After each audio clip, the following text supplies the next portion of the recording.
રાજકોટની વિધાનસભાની પેટા ચૂંટણી માટે પ્રચાર માટે આવેલી તારક મહેતા કા ઉલ્ટા ચશ્માની ટીમે અક્ષર મંદિરના દર્શન કર્યા હતા અને કલાકારોને દર્શન આવ્યા હોવાની જાણ થતાં જ લોકોની ભીડ પણ ઉમટી પડી હતી। વિશ્વવિખ્યાત અક્ષર મંદિરમાં મંગળવારે શરદોત્સવનું આયોજન હોવાથી તારક મહેતાની ટીમ આ ઉત્સવમાં સામેલ થઈ હતી અને ચારેય કલાકારોએ પૂનમના દિવસે યોજાતી ખાસ 5 આરતી પૈકી છેલ્લી આરતીનો લાભ લઈ ધન્યતા અનુભવી હતી। તારક મહેતાની ટીમ મંદિરે આવી હોવાની જાણ થતાં પ્રમુખ સ્વામી મહારાજે વિડીયોમાં ચારેય કલાકારોના આશીર્વાદ પાઠવ્યા હતા। શ્રીજીના દર્શન કરી ચારેય કલાકારોએ મંદિરમાં પ્રસાદી લઈ મોડી રાત્રે રાજકોટ પરત ગયા હતા। આ તકે જેઠાલાલે ઉર્ફે દિલીપ જોશીએ વાતચીતમાં કહ્યું હતું કે અમને પ્રચાર માટેની અગાઉથી તારીખ મળી ગઈ હતી, જેથી અમે પૂનમના દિવસની પસંદગી કરી હતી, જેથી અમે પ્રચાર બાદ દર વર્ષની જેમ આ વર્ષે પણ શ્રીજીના દર્શન કરી શકીએ।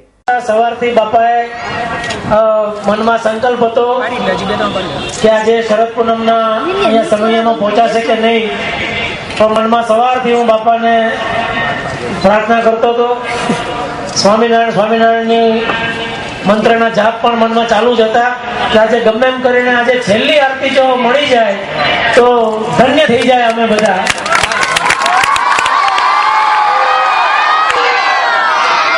અને બાપાએ જો કેવો અમારો સંકલ્પ પૂરો કર્યો, છેલ્લી આરતી પહેલા જ અમે બરાબર અહીંયા હાજર થઈ ગયા।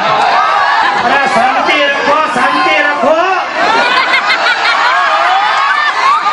इधर सब सदगुरु संत बैठे हैं, थोड़ी अमान्य रखो। जैसा शब्द नहीं बोल सकते। इधर तो स्वामीनारायण स्वामीनारायण स्वामीनारायण।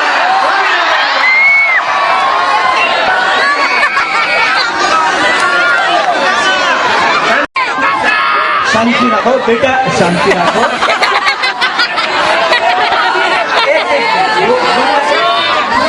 स्वामीनारायण भगवान की बहुत कृपा है।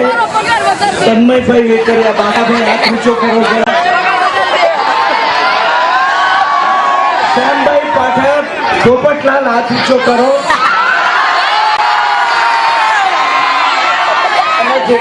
तो तब ओळखो छो, अमे बधा घણા કલાકારો છીએ, પણ અમે બધા સ્વામિનારાયણ ભગવાનના ભગત છીએ, અમે હરિભક્તો છીએ।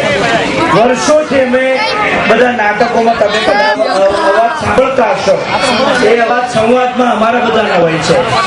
અને સ્વામિનારાયણ ભગવાનના આશીર્વાદ છે, અમારી સિરિયલ ઉપર પણ આશીર્વાદ છે। આ ચમત્કાર છે, 7-7 વર્ષથી તમને બધાને જે અમે હસાવીએ છીએ એ સ્વામિનારાયણ ભગવાનના આશીર્વાદ છે। બધા જેઠાલાલ છે।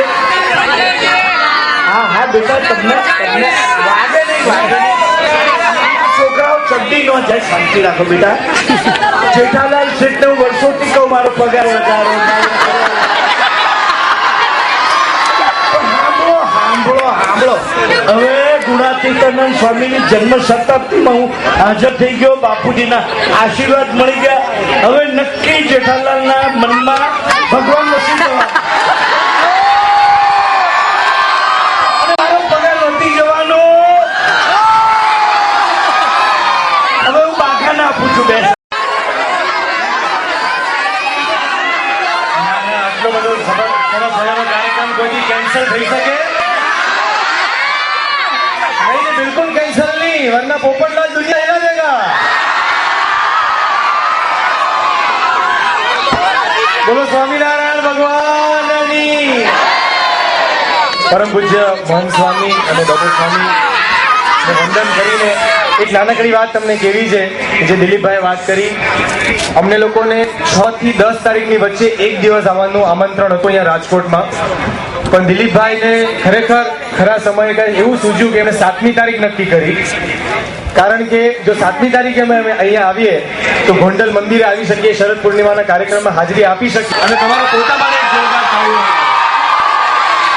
બીજું ખાસ તમને એ કહેવું છે કે ધીરે ધીરે તારક મહેતા કા ઉલ્ટા ચશ્માની આખી ટીમને આપણે સત્સંગમાં લાવવાની છે।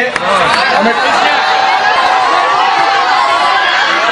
દિલીપભાઈ, દેવલભાઈ અને નીતિનભાઈ થકી હું સત્સંગમાં જોડાયો છું અને એવો સંકલ્પ કરીએ છીએ કે કદાચ આવતા વર્ષે શરદ પૂર્ણિમાના દિવસે જો બાપાની ઈચ્છા હશે તો આખી તારક મહેતાની ટીમ અહીંયા હાજર રહેશે।